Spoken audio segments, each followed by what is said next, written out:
Izoberi mbagaruka batongozaho kuzitera imitejo okureba ngo utiyatahirwa amatungo n'abantu kugishisha. Yesu olimana kwandika Yesu simarhange imiti yatandikire kukwata no kutoka yatanditugereba twasimarhange ijoberi kutwatunga abantu abatusapotinga kutuhereze ewa za senyenge 10 okubinga entahirizi enyamishwa abantu nebikoke bindi okutatusisire emiti ya bambu. Emiteji ekigenderwa cyayo necyo kusavinga preservinga environment no preservinga omugera gwitu ogwa River Ruizi. So twagitekaho kandi enyamisho zikija zikajimaraho zikazishisha tutagiprotectingire tuba tine kitukozere. Ninyanda kusima umureberezo wankore munongo bunajwekera abo kwikiriza umurimo gukakorwa kandi nsiyona neza gumerebe hazo mukurebeki nabanda bine migera omumbajomu nibija kurinda migera yabo ubundi bije naho igibambu yakuzire ushange no bagiha nkaha kuza kubyara kurindo wabo. Stephen Emor orukurura abakozi aba Victoria Management Zone wa Ministry y'Amizi n'eby'obuhangwa ahabwe cyangwa cy'abrenge rizoba yagira ngo abatwiro muhururu yo kugarura hobsia omugera gwa Ruizi bitu bakino obuzibu ubw'abantu bamwe okuremera mu myanya iherira omugerogo kubanga bakolera ebintu byawe bibafunamu akasente ati wo bagamba tuzeewo obutonde bakifunamu obuzibu.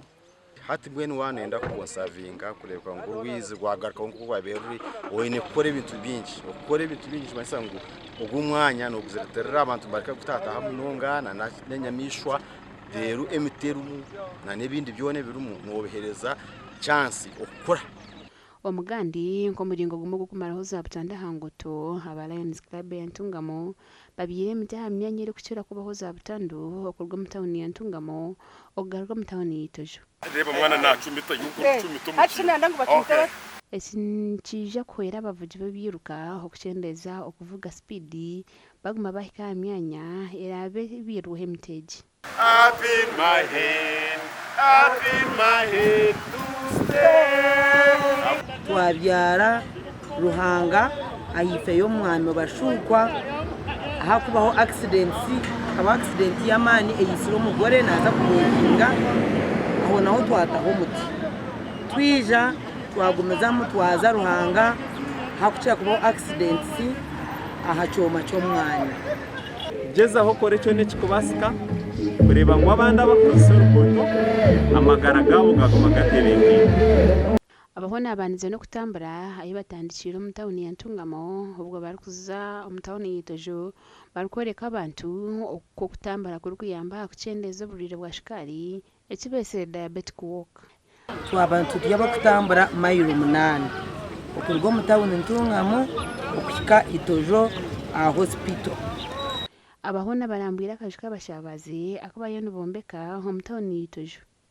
Hono mugandi abishongora cy'empabwezi cya Bani Foundation bakwatira impunji omuruna kivale n'ubwezi bwo kurya emyenda n'ebindi bukozesa ubwo bari kushomererwa nabo ombire bya Nohereji.